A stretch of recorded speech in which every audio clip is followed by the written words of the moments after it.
अखिया से करेलू तू घायल। बोलो ये जान काहे नाम पड़ल पायल।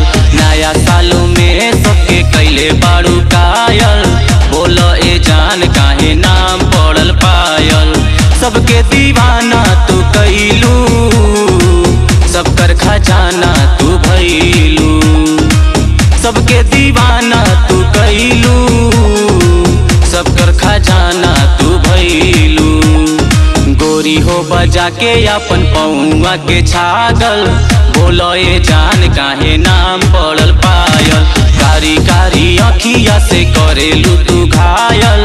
बोलो ये जान काहे नाम पड़ल पायल। नाम पड़ल पायल, नाम पड़ल पायल।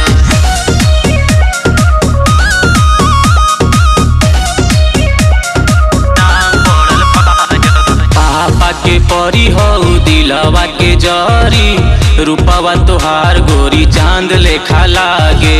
रूपवा तोहार गोरी चांद लेखा लागे।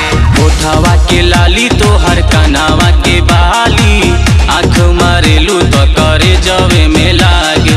कारी कारी अखिया से करेलू तू घायल। बोलो ये जान काहे नाम पड़ल पायल। नया सालों में सबके कैले बारू कायल। बोलो ये जान काहे नाम पड़ल पायल। नाम पड़ल पायल,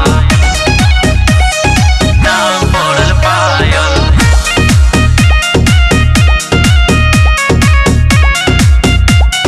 नाम पड़ल पायल। बदलल जमाना जाना तो हर दीवाना।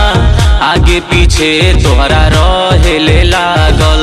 आगे पीछे तोहरा रहेले लागल। फायर अभिषेक अजय के कैलू पागल। बजा के गोरी अपन पौआ के छागल। कारी कारी अखिया से करेलू तू घायल। बोलो ए जान काहे नाम